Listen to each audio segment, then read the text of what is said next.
ஒரு அழகான கிராமத்துல கீரன்கிறவர் பானிபூரி கடை வச்சிருந்தாரு. அந்த கிராமத்திலே அவர் ஒருத்தர் தான் பானிபூரி கடை வச்சிருப்பாரு. அவர் பானிபூரி கடையில எப்பவுமே கூட்டம் நல்லா அள்ளும். அம்மா, அங்க பாருங்கம்மா, கிரண் அங்கிள் பானிபூரி கடை போட்டுட்டாரு. எனக்கு பானிபூரி வாங்கிட்டாங்க, சாப்பிடணும் போல இருக்கு. இப்ப நேரம் இல்லம்மா, ஸ்கூலுக்கு வேற நீ போகணும்ல. சாயந்தரம் வந்து அம்மா உனக்கு வாங்கி கொடுக்குறேன். வா, இப்ப ஸ்கூலுக்கு போலாம். அம்மா, அதெல்லாம் முடியவே முடியாது. நீ எனக்கு பானிபூரி வாங்கி தராம நான் எங்கேயுமே நகர மாட்டேன். ப்ளீஸ்மா, எனக்கு வாங்கி கொடுங்கம்மா, எப்படி சாப்பிடணும் போல இருக்குமா. அந்த குழந்தை அடம் பிடிச்சனால அவங்க அம்மாவும் அந்த பானிபூரியை வாங்கி கொடுத்தாங்க. கிரணனே, பானிபூரி எவ்வளவு? ஒரு பிளேட் எவ்வளோன்னு சொல்லுங்க, பாப்பா கேட்டு அடம் பிடிச்சிக்கிட்டே இருக்கிறா. ஒரு பிளேட் பானிபூரி வெறும் 20 ரூபா தாம்மா, தரவா? சரி சரிங்கண்ணே, ஒரு பிளேட் மட்டும் பாப்பாவுக்கு கொடுங்க, எனக்கு வேணாம். சரிம்மா, கொஞ்சம் இரு, ரசம் மசாலாலாம் பானிபூரியில் போட்டு வச்சு தரேன் என்ன. அவர் அந்த பானிபூரியை அந்த பாப்பாவுக்கு போட்டு கொடுத்தாரு. Kiran uncle, panipuri super. அம்மா, அங்கே பாருங்க, அங்கே தாரணி தானே நிற்கிறா. அவள் பாருங்க பானிபூரி வாங்கி சாப்பிட்றா. எனக்கும் பானிபூரி வாங்கி தாங்கம்மா சாப்பிட்றதுக்கு. எனக்கும் ஆசையாக இருக்குதுமா. எதையாவது பார்த்துட்டா நீ விடவே மாட்டடா. சரி வா, வாங்கி தரேன். அண்ணே, ஒரு பானிபூரி கொடுங்கண்ணே. இருமா, கொஞ்சம் இரு, எல்லாமே போட்டு தரேன். அவரும் அந்த பானிபூரியை போட்டு கொடுத்தாரு. எல்லாரும் ரசிச்சு ருசிச்சு சாப்பிட்டுட்டு இருந்தாங்க. ஏ லாவண்யா, என்ன இந்த பக்கத்து பையனுக்கு பானிபூரி வாங்கி கொடுக்க வந்தியா? இல்லைங்க்கா, எங்கள் அம்மா வீட்டுக்கு போகலான்னு இந்த சைடு இந்த பையனை கூட்டிகிட்டு வந்துட்டு இருந்தேன். உங்கள் பொண்ணு தாரணி இருக்கால, அவள் பானிபூரி சாப்பிட்றத பார்த்துட்டு இவனும் வேணும்னு கேட்டான். அதனால தான் கொஞ்சம் வாங்கி கொடுத்துட்டு கூட்டிகிட்டு போகலான்னு நினச்சேன். அட, என்ன எல்லாரும் இங்கே பானிபூரி சாப்பிட்டுக்கிட்டு இருக்கிறாங்க? அந்த கடை அவ்வளோ ஃபேமஸா?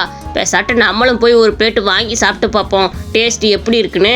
அங்கே இருந்தவரும் வேகமாக போய் பானிபூரி வாங்கி சாப்பிட்லான்னு நினச்சாரு. என்னே, எனக்கு ஒரு பானிபூரி தட்டை கொடுங்கண்ணே. நீங்கள் நல்லா சுத்தமாக தானே செய்வீங்க. எனக்கு சுத்தம் இல்லைன்னா சுத்தமாக பிடிக்காது, பார்த்துக்கங்க. நல்லா பானிபூரி செய்கிறதா இருந்தால் கொடுங்க. சும்மா ஏனாதானுன்னு வச்சுருந்தீங்கன்னா எனக்கு வேணாம்ப்பா. தம்பி, நான் 15 வருஷமாக இதே இடத்துல கடை போட்டிருக்கிறேன். அப்படிலாம் நான் ஒன்றும் கலந்து வச்சிட மாட்டேன். சுத்தமான பொருளை தான் எல்லாத்துக்கும் கொடுத்துக்கிட்டு இருக்கேன். நீ வாங்கி சாப்பிட்டுட்டு அதுக்கப்புறம் பேசு. பரவாயில்லையே, 15 வருஷம் இங்கே கடை போட்டிருக்கிறீங்களா? அப்போ சரி, நீங்கள் நீட்டாக தான் செய்வீங்க. அதனால தானே இத்தனை பேர் உங்ககிட்ட நம்பி வாங்கி சாப்பிட்றாங்க. சரிங்கண்ணே, எனக்கும் ஒரு தட்டு பிளேட் கொடுங்க.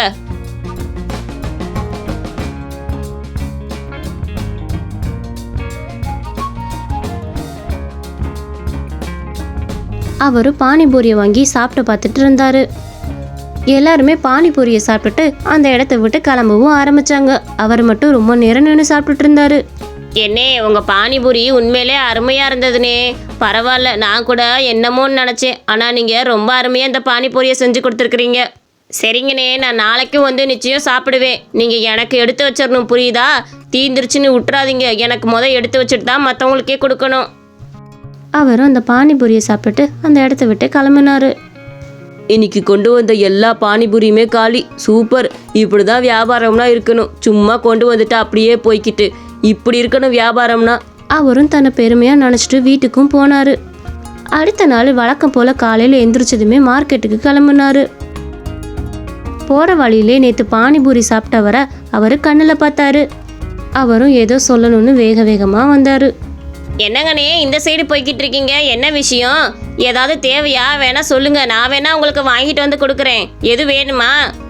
இல்லைப்பா, நான் இந்த சைடு மார்க்கெட்டுக்கு போயிட்டு இருக்கிறேன். எங்கள் வீடு இந்த சைடு தான் இருக்குது, அதனால தான் இங்கிட்டு இருந்து போயிட்டு இருக்கிறேன். சரி சரி, நீ உன் வேலையை பாருப்பா. நான் மார்க்கெட்டுக்கு போயிட்டு வீட்டுக்கு போயிட்டு கடைக்கு போகணும். கடை போடுறதுக்கு நேரமாயிருச்சு. நான் ரசத்துக்கு போய் வாங்க போகணும். சீக்கிரம் கிளம்புப்பா, என்னை பேச வச்சுக்கிட்டு இருக்காத. சரி சரிங்கண்ணே, உங்களுக்கு லேட் ஆயிடுச்சுன்னா என்ன? இப்போ நான் உங்களுக்கு வந்து எல்லா வேலையும் செஞ்சு கூட கொடுக்குறேன். உங்கள் வீடு எங்கே இருக்குன்னு சொல்லுங்கள், நான் வேணா உங்களுக்கு வந்து உதவி பண்ணுறேன். இந்த சைடு தானே இருக்குது, நான் உங்களுக்கு ஏதாவது உதவி பண்ணுறேன், டக்குன்னு சொல்லுங்கண்ணே. எனக்கு எந்த உதவியும் தேவையில்ல. என் வீடு எங்கே இருக்குன்னு உனக்கு எதுக்கு? உன் வேலை என்னமோ அதை பார்த்துட்டு போ. அவரும் அந்த மாதிரி சொல்லிட்டு வேக வேகமாக கிளம்பிட்டாரு. வீடு எங்கன்னு கேட்டதுக்கு ரொம்ப கோவப்பட்டாரு. அட, வீடு எங்கே இருக்குன்னு தானே கேட்டோம், அதுக்கு எதுக்கு இந்த ஆளுக்கு இப்படி ஒரு கோபம்? சே. அவரும் அவர் வீட்டுக்கு பக்கத்து வேகமாக கிளம்பி போயிட்டு இருந்தாரு. இப்படி கொஞ்ச நாள் போச்சு. ஒரு நாள் பானிபூரி விற்கிறவர் வீட்டு சைடு இவர் தெரியாமல் அந்த சைடு போயிட்டு இருந்தாரு. அது அந்த பானிபூரி விற்கிறவரோட வீடுன்னு அவருக்கு தெரியாது. அங்கே போனதுமே அவர் பார்த்துட்டு ரொம்ப அதிர்ச்சி ஆயிட்டாரு. அவர் சுத்தமே இல்லாமல் செஞ்சுக்கிட்டு இருந்தாரு. நாயெல்லாம் ரசத்தை குடிச்சிக்கிட்டு இருந்தது. அட கடவுளே, இதுதான் இந்த ஆளோட சுத்தமா கருமம். இந்த ரசத்தை நாய் குடிச்சுக்கிட்டு இருக்கு. இது இப்படியே ஊத்திய கொண்டு வந்து நமக்கு வேற கொடுத்துருக்குறியான். அங்க மாவு பிசைறத பாரு, அந்த வாளி ஏதோ கக்கூஸ் கூத்துற வாளி மாதிரி இருக்குது. ஐயோ கடவுளே, இதை விடவே கூடாது, ஊர் மக்கள்கிட்ட சொல்லணும். அவன் வேகமா அந்த ஊர் மக்கள் எல்லாத்திட்டையுமே இதை பத்தி சொல்லணும்னு போய்கிட்டு இருந்தான். உங்க எல்லாத்தையும் தான் நான் ரொம்ப நேரம் தொலைவிக்கிட்டு இருந்தேன். தயவு செஞ்சு அந்த பானிபூரி விற்கிறான்ல, அவன் கடையில் இனிமேல் பானிபூரியை வாங்கி சாப்பிடவே சாப்பிடாதீங்க. நான் சொல்றது உண்மை, தயவு செஞ்சு கேளுங்க. எங்க பிள்ளைகளுக்கு பானிபூரி வாங்கி தரதா என்னன்னு எங்களுக்கு தெரியும், வேலையை பாரு. ஐயோ, நான் சொல்கிறத ஃபஸ்ட்டு கேளுங்கம்மா. அந்த பானிபூரி விற்கிறான்ல, அவன் வீடு சைடு தான் நான் போனேன். அங்கே என்ன நடந்துச்சு தெரியுமா? அந்த நாயெல்லாம் அந்த ரசத்தை குடிச்சிக்கிட்டு இருந்துச்சு. மாவை ஏதோ கக்கூஸ் வாளி வச்சு கழுவிக்கிட்டு கிடந்தியான். கொஞ்சம் கூட சுத்தமே இல்லாமல் அவன் பண்ணிக்கிட்டு இருந்தான். தயவு செஞ்சு உங்கள் குழந்தைங்களுக்கு இதெல்லாம் வாங்கி கொடுக்காதீங்க, இதெல்லாம் உடம்புக்கு கெடுதி. நீ சொல்கிறதெல்லாம் நாங்கள் நம்ப மாட்டோம். அவர் ரொம்ப வருஷமாக இங்கே கடை வச்சிருக்கிறாரு. உனைய மாதிரி பைத்தியக்காரங்க வந்து சொன்னால் நாங்கள் நம்பிடணுமா? பாவம், அவர் பொழப்ப கெடுக்கிறதுக்குனே நீங்களாம் பிறந்து வந்திருக்கீங்க. போகும்போதே இங்கேருந்து. அவங்க எல்லாருமே அவனை திட்டிட்டு அந்த இடத்த விட்டு கிளம்பிட்டாங்க. அட, இந்த ஊர் மக்கள் எல்லாரும் பைத்தியம் பிடிச்சிக்கிச்சா? நான் எவ்வளோ தூரம் சொல்கிறேன், இதை நம்பவே மாட்டேங்கிறாங்களே. இதை இப்படியே விடக்கூடாது. நாளைக்கு நம்ம வீடியோவை எடுத்துகிட்டு வந்து காட்டுவோம். நம்ம வாயில் சொன்னால் தானே நம்ப மாட்டேங்கிறாங்க. வீடியோவை பார்த்தா கண்டிப்பாக எல்லாரும் நம்பி தான் ஆகணும். அடுத்த நாள் அந்த பானிபூரி விற்கிறவன் வீட்டுக்கு வேகமாக கிளம்பி போனார்.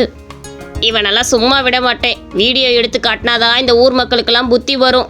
வீடியோ எடுப்போம், அதுக்கப்புறம் இவனை வச்சுக்குவோம். இந்த ஊர் மக்கள் எல்லாத்துக்கும் புரிய வைக்கிறேன். அவனும் அங்கே நடக்கிறது எல்லாத்தையுமே ஒரு ஃபோட்டோவும் ஒரு வீடியோவும் எடுத்துக்கிட்டு இருந்தான். எடுத்து முடிச்சுட்டு அந்த ஊர் மக்களுக்கு எப்படியாச்சும் இன்னைக்கு புரிய வச்சிடணும்னு வேக வேகமாக போனான் அவங்க வீட்டுக்கு. ஒரு வழியாக அந்த கிராம மக்கள்கிட்டையும் வந்து அடைஞ்சிட்டான். நீங்கள் எவ்வளவு சொல்லி என்னை நம்பலையில, இப்போ நான் அந்த வீடியோவை எடுத்துகிட்டு வந்திருக்கிறேன். இதை காட்டினா நீங்கள் நிச்சயம் நம்பி தானே ஆகணும். இங்கே பாருங்கள் எல்லாரும், இங்கே பாருங்கள் எப்படி நாயை வச்சு அந்த ரசத்தெல்லாம் குடிக்க விட்றா பாருங்க. அந்த மாவை பாருங்க எங்கே போட்டு பிணைஞ்சிக்கிட்டு இருக்கான்னு. இவனை போய் இத்தனை நாள் நம்பி உங்கள் குழந்தைங்களுக்கு பானிபூரி வேற வாங்கி கொடுத்துருக்குறீங்க. அந்த ஊர் மக்கள் எல்லாரும் அந்த வீடியோ பார்த்துட்டு ரொம்ப கோவப்பட்டாங்க. இந்த மாதிரி வேலையை இந்த ஆள் பார்த்துருக்குறியா பாரு, நீங்கள் வந்து சொன்னப்போ கூட நாங்கள் நம்பவே இல்லை. இப்போ வீடியோ பார்த்ததுக்கு அப்புறம் தான் எங்களுக்கே புத்தி வருது. எவ்வளோ அசிங்கமாக பண்ணிக்கிட்டு இருக்கிறோம். இதை வேற தினமும் எங்கள் குழந்தைங்களுக்கு வேற வாங்கி கொடுத்துட்டு இருந்திருக்கோம். நாய் வாய வச்ச ரசத்தெல்லாம் இங்கே எங்களுக்கு கொடுத்துட்டு இருந்திருக்கிறோம். ஐயோ கடவுளே, இவனை நான் சும்மாவே விட மாட்டேன். இன்னைக்கு இருக்கு இவனுக்கு. எல்லாரும் வாங்க, அவன் பானிபூரி கடைக்கு போவோம். எல்லாரும் அவனோட பானிபூரி கடைக்கு போனாங்க.